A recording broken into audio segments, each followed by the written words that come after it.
All right, well, hello everybody and welcome. Hanging out, I got Elon and Ian Dahl with our Starlink team. Figured we'd check in. It's been, typical SpaceX year.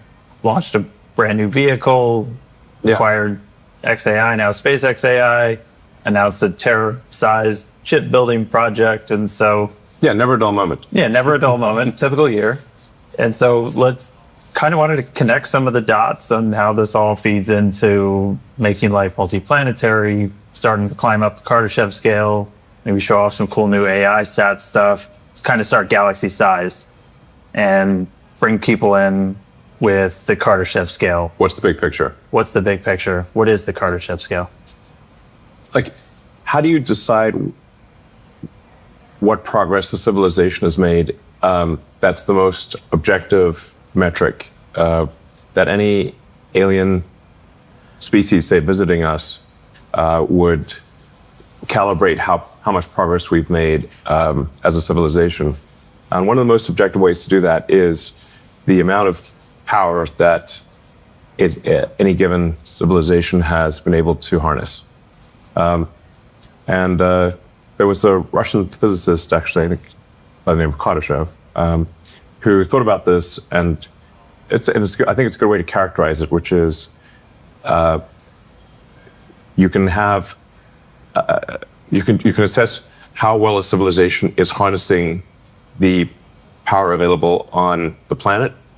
That's type 1. And then type 2 would be how much of the stars' power are you harnessing? And then type 3 would be how much of the galaxy's power are you harnessing? These are very objective and measurable numbers. So right now we're very low on the Kardashev 1 scale. Like if you say, like, what proportion of our planet's power are we harnessing? It's a very, very tiny number. And basically we're harnessing almost nothing of our star's power. So the sun is truly an immense thing. It is difficult with words to characterize just how immense the sun is, but this gives you sort of a sense of scale. Yeah, it's a big difficulty jump going from level 1 to level 2. Very big difficulty jump, yes. And level 3, and we don't even know how to do level 3, really. We'll get there. Yeah, exactly. AI will figure it out, I suppose. One way to appreciate the size of the sun is to think about how heavy is the sun compared to all the rest of the mass in the solar system. So the sun is about 99.86% of all mass in the solar system. It's everything, and then of the remaining 0.14%, most of that is Jupiter, one planet. So we're still lightweight. Yes.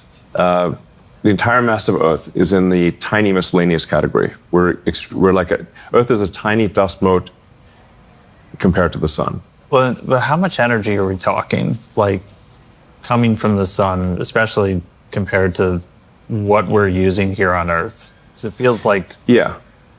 The incident solar energy on the cross-section of the Earth is roughly a half billionth of the sun's power output.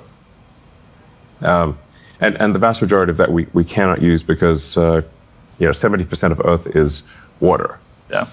Technically, our planet should be called water because it is 70% water.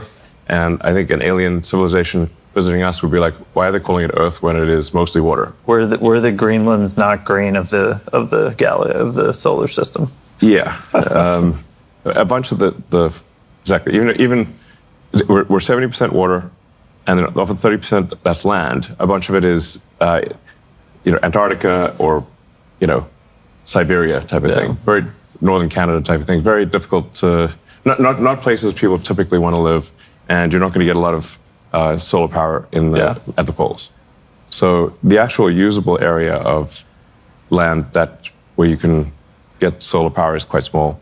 Anyway, in order to ascend the Kardashev scale, or in order to get to any meaningful percentage of the sun's energy harnessed, you have to go to space. If you wanted to get to, say, a millionth of the power output of the sun, you would have to increase civilizational energy harnessed by much more than 1 million. So we currently use much less than a trillionth of the power output of the sun. And a trillion is a million times a million. So basically, we're basically practically nowhere on the sort of the Kardashev 2 scale, practically nowhere. So on Kardashev scale, we're all still we're still non-existent. Failing. We're not registered. We're like not a, we're not even. Yeah. We're not registering. Not even a microsol. Yeah. No. And so to actually... One microsol would be an epic achievement relative to where we are right now. Something to aspire to. Yeah. Yeah, that's our goal. And this is, I think, both simultaneously an incredibly adventurous goal relative to where we are, and yet not particularly adventurous as a percentage of the sun's energy to try to achieve power harness being 1/millionth of what the sun outputs. And so to actually start... A microsol. Yeah. To actually start getting there, though, we're not just going to throw solar arrays in space, try to soak up a bunch of the sun. Like, there has to be a need. Like, you want to go up there and do something meaningful. And obviously, until this point in human history, like, there hasn't really been a need. What has changed to make us think that, like, maybe now's the time to start trying to notch a percentage point or two? I mean, getting to 1% of the sun's energy. Maybe not 1%. Let's go, like, we'll move the decimal point back. So you're an extremely kick-ass civilization if you get to 1% of the sun's energy. And I'm like, wow, that civilization is going to be vastly more powerful than us, to say the least. Yeah. So in order to start to make some progress on the Kardashev scale, we need to launch satellites to orbit Earth and capture solar power. And that avoids the need to build massive power plants on Earth and deal with cooling, because cooling is actually much easier in space than it is on Earth. You can just radiate to the vacuum. And so what we're proposing here and what we intend to do is to try to climb the Kardashev scale to, be kind of like a respectable civilization. So when the aliens, hopefully there are aliens out there, and they maybe finally decide to talk to us, where we have some respectable amount of the sun's energy being used. Yeah. That's not like totally pathetic, which is the current situation. And so before we start sending data centers, sending all of this to space, there are some limiting factors that we got to get through that would traditionally make it so, like, this is almost impossible. Yeah, what does it take to scale? Yeah. So things it takes to scale are you need to have a large mass to orbit capability, which is what Starship will give us. That large mass, so you ultimately need to send millions of tons to orbit and beyond. And you need the power associated with that. So if you want to put 100 gigawatts or ultimately a terawatt into space from Earth, you will at some point need a terawatt of solar. And then you're going to need a terawatt of AI chips. So the three things you need are mass to orbit, a lot of solar power, and radiators, of course, and a lot of chips. All right, well, let's start ticking down the list. So mass to orbit, that's where Starship comes in. Yeah. We just had first flight of V3. It was awesome. I know you were there. It was crazy to see that rocket launch. Yeah. And like long time coming. What's Starship's kind of purpose of being? What is it going to be doing? Yeah, so Starship is going to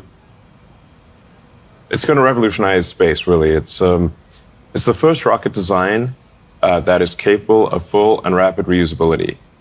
Now, reusability is the fundamental breakthrough that is necessary to make life multiplanetary, as well as to ascend the Kardashev scale. You simply cannot ascend the Kardashev scale unless you have a reusable spacecraft, and you cannot extend life to the moon, to Mars, and to the rest of the solar system without a reusable rocket. The cost is simply prohibitive. You can't make enough rockets unless you can refly them. Just like any other mode of transport, you can imagine that if we had to throw away airplanes every time we flew, flying would be far too expensive, and basically no one would be flying airplanes. You're doing a whole lot more driving. Rapid reusability. Yes. Every mode of transport is reusable, without which is simply not viable as a transport system. So cars, planes, boats, horses, bicycles are all obviously reusable. Yeah. With rockets, it's much harder to make a rocket reusable because Earth has a deep gravity well and a thick atmosphere. And these make it just barely possible to achieve reusability with a rocket. And there have been many prior attempts to create a fully reusable rocket. And most of those attempts have been abandoned partway through because they didn't think they could succeed. In order to achieve full reusability, everything's got to be perfect. The engines, the structure, the avionics, the choice of propellant. You've got to go to extreme measures for mass optimization, which is why we have the tower catch the rocket instead of putting on landing legs, which are heavy. The rocket can simply be caught by the tower. And we haven't achieved full reusability yet, but we do expect to achieve that hopefully later this year with Starship. And then you've got to achieve full reusability. Then you've got to go a step beyond that, which is make it rapidly reusable, such that the rocket lands, it gets caught by the tower, gets put back on the launch stand, and can be flown again without any refurbishment or laborious inspection, like an aircraft. Yeah. This is incredibly difficult. This is the first time that there's ever been a rocket where that is possible. That's what makes Starship so profound. I mean, it also happens to be the largest flying object ever made, the heaviest flying object ever made, the most powerful moving object of any kind. Starship V3 is more than double the thrust of the Saturn V moon rocket. By version 4, we'll be pretty much 3 times the thrust of a Saturn V moon rocket. And we expect Starship to be flying more than once per hour down the road. One of the fun facts from Flight 12, that was actually the heaviest payload SpaceX has ever flown. And that's still just a fraction of what V3 can do. So, yes. I mean, once we're flying massive amounts really rapidly, I mean, we already fly the majority of payload to space with Falcon. Do people even really understand what mass to orbit becomes once Starship is flying? It's many orders of magnitude greater than what is the case today. So even with Falcon 9, Falcon Heavy, SpaceX delivers almost 90% of all Earth mass to orbit. I think we're somewhere between 85 and 90% right now. And then most of the remaining mass, I think, is launched by China. And then the rest of the world, including the rest of the US, is the remaining, 5 to 7%. Now, with Starship, we'll be aiming to go from somewhere around 2,500 tons a year to orbit to millions of tons per year to orbit. And to do so at a pretty short period of time. So we think probably we can get to 1 million tons to orbit per year in about 3 years, thereabouts. Starship is going to take care of the mass to orbit limiting factor. Yes. And then power generation. So first, and Ian, maybe you can help. People probably struggle to visualize a little bit when you say like data center in space. Like we're not going to slap engines on a building and fly it up there. Like these actually look like pretty different. And so kind of walk through how you take something that's in a giant building on the ground and turn it into something that's functional in space. Yeah, I think it's pretty interesting. A lot of people don't actually know what the inside of a data center even looks like, right? Yeah. And it's some like mythical place where the internet's in the cloud or something. Yeah, some people envision wires, some people envision boxes, but like effectively it comes down to a set number of chips and the things that we need to launch into space are actually quite small when we look at it. The more challenging part is figuring out how do you get the power for it, and that's where a lot of what we've worked on for existing like Starlink technology, the solar arrays, are what we want to utilize that expertise to be able to build a satellite that can actually launch the critical components of the data center into space itself. We like to look at this and say, like, what is the actual engineering problem here? And it's really a combination of delivering power and then taking the waste heat and energy away and sending it into the vacuum of space, as you mentioned. Yeah. Now the AI satellite is actually much simpler than a Starlink satellite. A Starlink satellite has gigantic phased array antennas. It's got parabolic antennas. It's got a lot of laser links. It's much more complicated than an AI satellite. An AI satellite is essentially a lot of solar cells, a radiator, and you still need some laser links, but you don't have all of the super complex antennas that you have on a Starlink satellite. So, I mean, given the two, the easier one to design for is the AI satellite.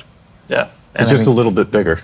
It's bigger. Just make stuff bigger, yeah. I was like, so we've got, this is our AI one, if you guys want to walk us through. Yeah. So the first thing that we're really looking at here is, like, first you've got to make something compelling, right? And we thought that the right place to start is around the 150 kilowatt like peak power level. But as we look at the workloads with our experience with XAI, we get to actually see that we can also support about 120 kilowatts of average compute. There's a difference. Yeah. What we're showing here is kind of a draft version of the version 1 of the SpaceX AI satellite, the AI 1, I guess you could call it. And seems like a reasonable place to start is 150 kilowatts peak power, 120 kilowatts sustained power, and to give you a sense of what does that actually look like in terms of the size of the radiators, size of the solar panels. The assumptions here are 250 watts per square meter for the solar array, and about 1,400 watts per square meter for the radiators. So the radiators, these are double-sided. Radiators are radiating both sides. They're oriented knife edge to the sun, and it's 1,400 watts per square meter is a very achievable goal. Over time, we think we can probably do above 250 watts per square meter and above 1,400 watts per square meter for the solar panels and radiators, respectively.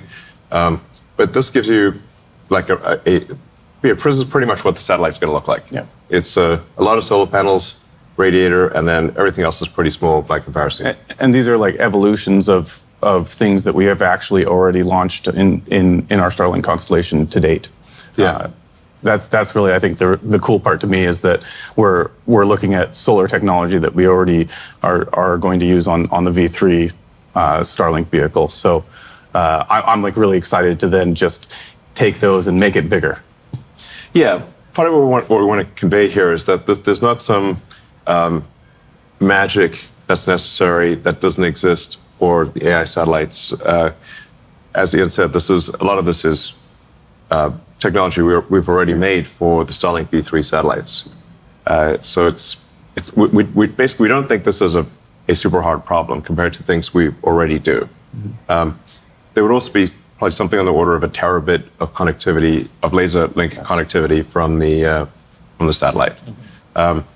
The 150 kilowatt peak power level roughly matches what, say, an NVIDIA GB300 rack would do. So if you've got a GB300 with 72 GPUs, its peak power, I think, is around 140 kilowatts. But it's almost impossible to get it to be at that peak power. A more reasonable operating envelope would be around 120 kilowatts average power. But it can peak up to 150. So it's basically, think of it as a rack of compute in space. And then you can connect these racks of compute to either each other via the laser links or directly to the Starlink constellation. So you can close the link with the Starlink constellation, and then Starlink can then send that data to the ground using the existing Ka and Ku antennas on the vehicle. It also has laser links to the ground as well. So, and this would not be at a particularly high latency. We're talking about maybe being around 600 to 800 kilometers above the Earth, and light travels 300 kilometers per millisecond. So that's it's about 3 milliseconds away, basically. It's not very far. Won't worry about that too much then. It's not. Sometimes people worry, think there's going to be some like high latency. I'm like, no, speed of light moves pretty fast. Light moves pretty fast. It's a tall one. Yeah. I think the cool thing also is the radiators themselves are about the same size as the existing solar arrays for the V3 vehicle. Kind of in that realm where we're flying today. Yeah. So I mean, they got about a 70-meter wingspan. So these are fairly large. We're talking about building a lot of them and putting them up there. But you like to say, like, space is in the name. Like there's a lot of space up there. And so even when you're talking thousands or even up to 1 million satellites, you got plenty of room to move around up there. Yeah, space is really big. So it's not like space is going to get crowded. Space is enormous. Like if you zoom in close to the satellite, it looks big, but if you actually look at it relative to the Earth, these satellites are so tiny you can't even see them. So they're very, very tiny compared to Earth. And I mean, we have about 10,000 Starlinks in orbit right now. Yeah. We've got a pretty good idea of how to operate just really large constellations and do it safely now, right? We are the only operator that has any experience of that scale. It's a great thing that we have this background, so we know how tightly we can pack the satellites and fly them safely. That's a number one goal when we look at the constellation. We're going to be building a lot of satellites, and we're going to be building them here in Bastrop, right? So we've got this, which so we're in that building kind of in the middle, which we're sitting in that building right now. This is my first time here. The building is massive. Like you come around the corner, you see it through the trees, and you're like, oh wow. But we're about to kind of put this building to shame, aren't we? Yes, we're going to. In fact, we already have the solar manufacturing facility. It's under construction already, and then we will be building out the AI sat production building soon. So we expect to have the AI sat production, the solar production, and all of that operating at some reasonable volume by the end of next year. So if anybody wants to work on AI satellites, this is kind of going to become the hub of that. We're also, so I mean, like right behind us, the machines are humming. We're still making all of our user terminals for Starlink here. Yeah. That's not going anywhere. In fact, we're turning on new production lines for new units, right? Yes. In fact, these are the new Starlink terminals, which we made in much higher volume than the current terminals. Ultimately, we think there's probably going to be a few 100 million Starlink terminals out there, and then the Starlink direct-to-cell constellation will connect directly to people's cell phones and enable high bandwidth communication directly from your phone to space. All right, we're 2 limiting factors down. We've got mass to orbit, got putting solar, and a few third one's chips. Yes. So at least in the beginning, we can obviously launch the chips that are already being made. Mm-hmm. So our current reference design is for NVIDIA Rubin chips, or it could be either GB300 or Rubin chips. We'll also have a reference design for TPUs, and essentially you can put any existing chips into orbit. But the current industry seems to be, it seems like it's going to, get to maybe around 100 gigawatts a year of AI compute. But that doesn't answer the question of, well, how do you get to a terawatt? That's why you need the terafab. Always looking a step bigger. Yeah. Yeah, in order to get to the next order of magnitude, you need a gigantic chip factory. And to give you a sense of scale here, we expect that the terafab is going to be around 100 million square feet, which is 10 times the size of the Tesla Gigafactory Texas. And what, aside from just, I'm going to need Starship point to point to get from one end to the other, aside from just the size, what's going to make this unique, different from any other chip building operation on the planet? Well, I think over time there's going to be a lot of technology evolution with the terafab, but fundamentally it's about scale. So even if there were no fundamental technology breakthroughs, you could simply scale the existing chip making technology with a lot of difficulty to a terawatt of chip output per year. That's, if you look at it just from the logic die standpoint, that's equivalent. That's like having 1 billion chips per year with a kilowatt per radical. So it's 1 billion full radical equivalent chips, each doing a kilowatt, and then you're going to need a lot of memory to go with that. A lot of people today even think orbital data centers were like a decade away. Yeah, I think we want to try to give people a sense of the time frame. At least the time frame we're aiming for. I mean, people should take this with a grain of salt to some degree, because this is just our best guess. So this is not a promise of what we'll do. This is what we are going to try to do and think we probably can do, which is to get to roughly an annualized rate of 1 gigawatt per year by the end of next year in terms of space AI compute, and then aspirationally scale that by an order of magnitude per year. So in 2.5 years, hitting an annualized rate of 10 gigawatts a year to space. In 3.5 years, maybe 100 gigawatts. And then depending upon what progress there is in chip making in the rest of the world and with the terafab, going beyond that to scale to a terawatt per year, which is 1,000 gigawatts. Right. Which is, that's twice the current electricity consumption of the United States. Yep. I think there will be an appetite for that, but we'll see. It's a lot of satellites. I don't know what it's going to think about, but maybe do a lot of simulations or something. Yeah. So after we've, working through all the limiting factors, we've kind of topped out what we can do on Earth.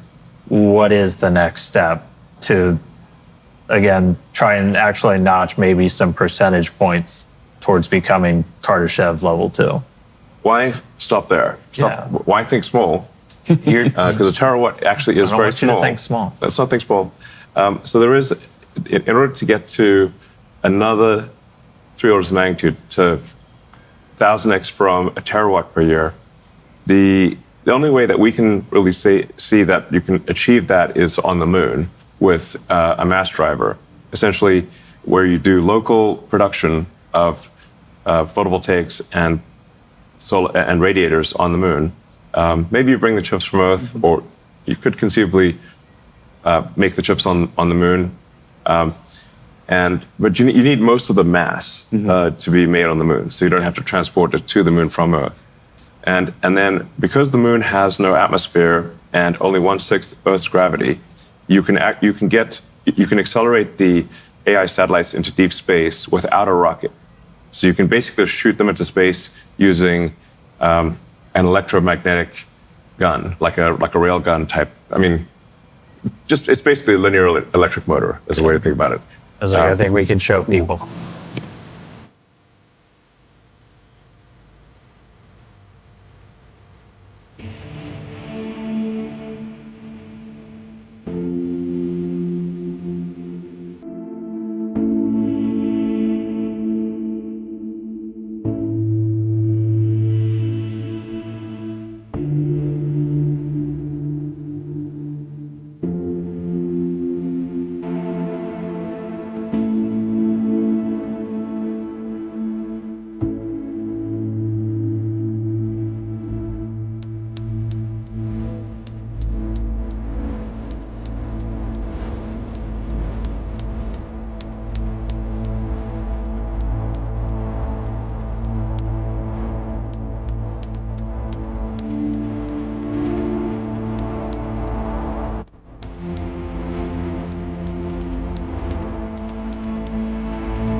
I mean, if that doesn't get you excited for the future, I don't really know what will.